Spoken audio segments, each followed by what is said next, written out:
Alrighty, music fans, welcome back. Harmless Dave here, talking real music in real time and for, yes, real people just like you right there and just like me right here. Alright, so I was reading this article. It was interesting about Eddie Van Halen and how they're trying to get a statue to Pasadena, California.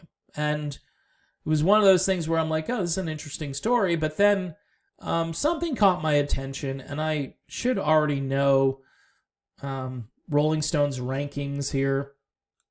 Again, a lot of people who like rock music don't happen to subscribe to Rolling Stone in their belief system.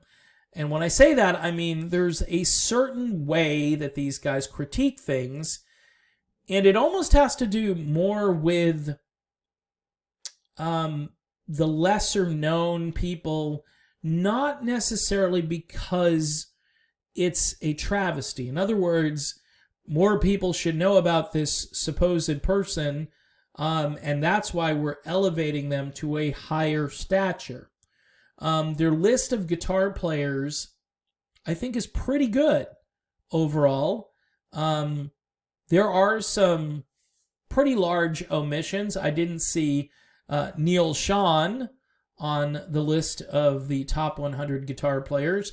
I did see Carlos Santana, and I consider Neil Schon a better guitarist than Carlos. I like Carlos, but Carlos is kind of like a one-trick pony, whereas Neil Schon has demonstrated that he can pretty much ride many different horses, to use a really bad analogy and to keep it going.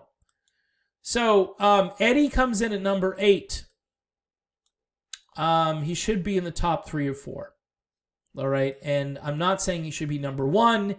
If you think he's the best guitarist of all time, I don't disagree with you. And this is how I do my diplomacy here.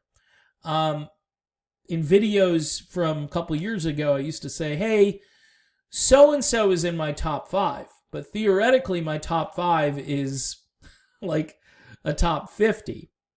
The reason I do that is because I don't want to offend people who believe that their person is higher up on the superlative list than I think they are. Or I can see your point of view. That's the thing I try to do. I say, okay, you think Eddie's the greatest? I'm not going to argue with that. I'm not going to argue if you think Eddie Van Halen is the greatest guitar player of all time. And in this case, I'm taking Rolling Stone to task because I do believe he's higher than number 8 on the list. Do I think he's number 1? No, but he could be number 1. I know that's, again, kind of a cop-out. Let's take a look at their list. Number 16, Derek Trucks. That's okay. I mean, I don't have a problem with Derek Trucks. Let's move up. Freddie King. I'm higher on the list than I started at here. David Gilmour. Could make a really good argument to put him in the top 10 somewhere. He comes in at number 14. Albert King, who is incredibly influential, and you talk to everybody who's higher up on that list, and they're going to talk about Albert King. No big problem with that. Stevie Ray Vaughan. Again, you can make an argument for the top 10. Number 12, again, like Hendrix, died way too young. So it's hard to imagine his full impact because he didn't get to live long enough to really do that. But on the other end of that argument is his passing makes him even more of a legend. And it's a good thing and a bad thing. You know, because sometimes we can attribute characteristics to musicians and people in general just because we miss them and they passed away and their legend grows. George Harrison at number 11. That's kind of an interesting pick, but yeah. I would put George in the top 20, top 30.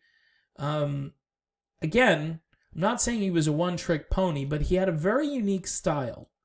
And style doesn't always translate to substance. I'm just putting it out there. And I love George Harrison. I have no problem with him. Pete Townsend, I agree. Very much so. Number 10. Amazing guitar player. His presence on the scene in recent years, or his absence of presence, has created a, I think, deficit in how amazing his work was. Go listen to the Who records from the early 70s and late 60s, and you'll hear a guy who's completely on fire and who's got his own thing going on. Duane Allman, 100%, number 9. And no, I'm not even going to, I mean, he could be higher on the list. All right, so here's Eddie at number 8. I don't know. Number 8 for a guy that was like hearing Mozart for the first time. Here's one of the descriptions here. Like hearing Mozart for the first time. I don't know. He was too inventive. He was too creative. And it's not just because he just passed away. I mean, he lived to 65. That's young, but it wasn't like Hendrix. It wasn't like Stevie Ray Vaughan. He had a long time to kind of mess up his legacy, and he didn't. He never faltered. He was always as good as he ever was from the very beginning. They go on. It's like Hendrix. You can play the things he's written, but there's an X factor that you can't get. So they're basically saying it's like Hendrix, but he's at number 8. Number 7 is Chuck Berry. Do I agree with that? Yeah. The reason I agree with Chuck Berry is because he was a pioneer. It's like he got in on the gold rush at the very beginning. And he established a template for everybody who was basically looking for an idea going forward. I mean, there are records that you'll hear in the 70s and 80s. They ran out of ideas. They would find like a Chuck Berry chord or a Chuck Berry signature that they would apply and just play it like Chuck Berry would. And it's that thing that you hear. And Chuck Berry created that. So the more you think about Chuck Berry, I think the more he increases. He doesn't decrease. And certainly embedded into the blues scene, Keith Richards obviously just a little influenced by Chuck Berry. Okay? B.B. King at number 6. You could argue with it with a number 6 pick, but it's hard to, because every guitarist loved B.B. King. So I am going to say that I will agree with guitar players, and B.B. King is okay to be at number 6. He lived a very, I don't say long life, but as a guitarist, he lived a long time. A lot of rock and roll people don't live that long. And he was playing really great right until the end. All right. Jeff Beck, everybody's dark horse pick at number 5. I can see it. Somebody recently on Patreon asked me, well, if Led Zeppelin didn't have, Jimmy Page, they'd be done. They couldn't replace Jimmy Page. I'm like, yeah, they could. His name is Jeff Beck. I'd even put Jeff Beck in Led Zeppelin before I would put Eric Clapton in Led Zeppelin. I think Beck, there's something about Beck where he's just got this otherworldly sense. To put him higher than Eddie Van Halen, is that a thing? Should that be happening?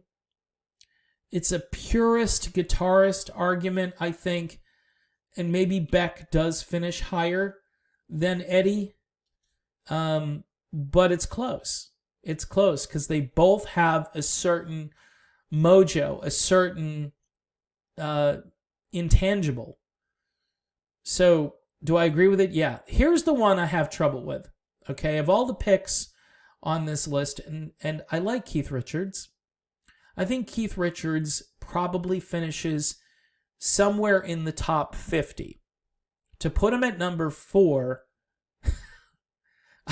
I get that they're saying it's a combination of the riff and the chords moving underneath. He played the vibrato rhythm and the lead guitar in Gimme Shelter. I don't think anyone has ever created a mood that dark and sinister. I don't know. If you're just going after, again, style over substance, again, it's like creating a really interesting painting, but the colors aren't all that vibrant. You know what I'm saying? And what he can do on the fretboard compared to Eddie Van Halen, it's not even, see, in my brain, it's not even close. Do I like Keith Richards? Yes. The aforementioned Chuch Berry, I think, in Keith Richards here, why Keith Richards finishes ahead of Chuch Berry is a little mind-blowing here because, again, you had the mentor and then you had the student. Okay, and Keith Richards was the student, and he did not go past his teacher. He did not excel past the Professor Chuch Berry. I would have swapped Eddie Van Halen for Keith Richards on this list at the very least. Put Richards at number 8 if you're going to give him that much kudos. Because we'll look ahead here. Jimmy Page at number 3. Do I think Page should be at number 3? You can argue here interchangeably, like I said, with Jeff Beck and Eric Clapton. And I even think Stevie Ray Vaughan, who finished higher up on the list. Jimmy Page is a great, innovative player, and he fused this bluesy hard rock and psychedelic rock and all these different things, and it was loaded with this new bombast and excitement. He's very fluent.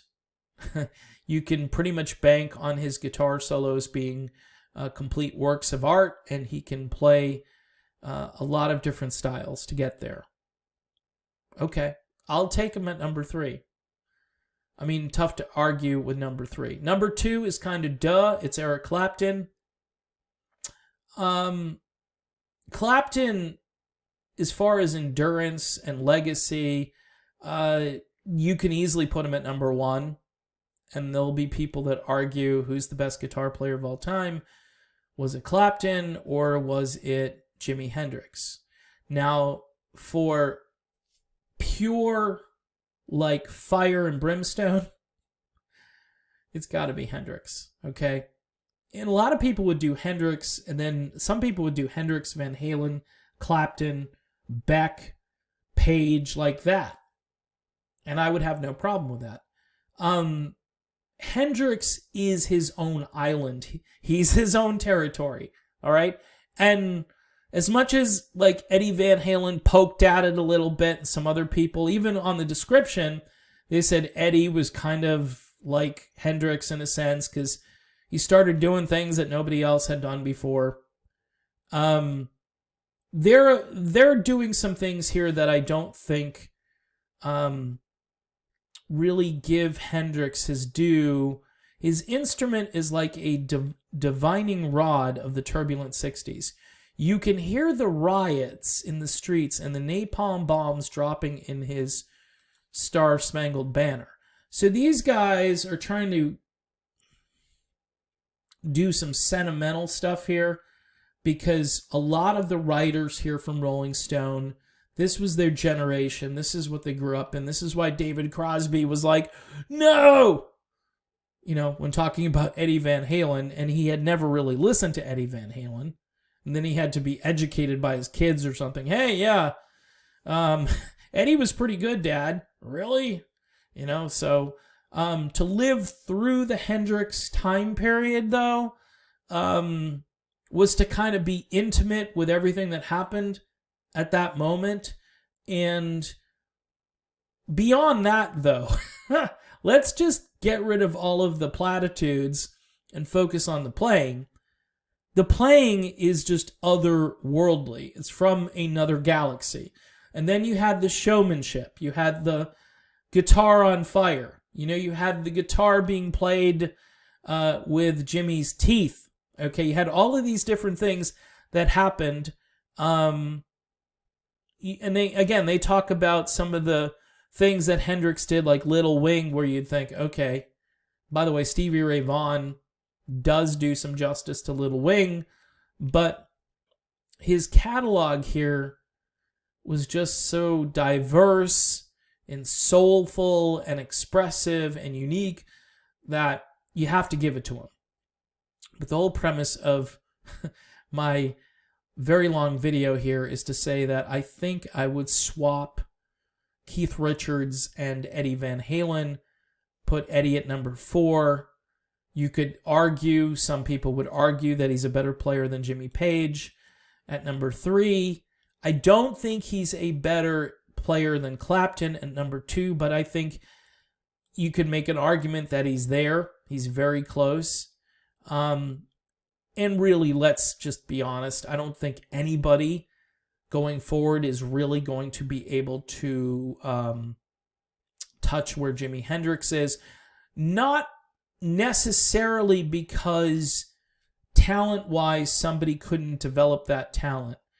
It's just the time Hendrix came along and where guitar was prior. Remember, you had like a lot of surf guitar players. You had these guys who were really good instrumentalists and so forth. But then this guy comes on the scene who just blazes a completely new trail. And it's like from the low atmosphere to the ionosphere. It's way different. So you got to give Hendrix his due. But you should probably give Eddie Van Halen a higher rating here than number 8.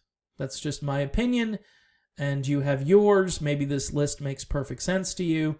The top 10 isn't a bad top 10. I just think that Keith Richards probably doesn't make the top 10. And I've seen Keith Richards perform with his band, The Expensive Winos. And quite honestly, everybody was watching Waddy Watch Tell the whole night because he's the guy who was taking all the hard guitar parts and playing all the solos and all the leads. And I don't know where they get Keith. I know in the heyday of the Stones, yeah. But if you look at, the span of an entire career, people kind of look to Ronnie Wood more than they look to Keith Richards. What's amazing about the Stones is they're still out there. And they may even be back for a tour this year. We'll see. We'll see what happens. But yeah, I hope this statue gets to Pasadena because Eddie is way better than number 8. That's my opinion. All right, I'm way done. Thanks for watching, and we'll talk again soon.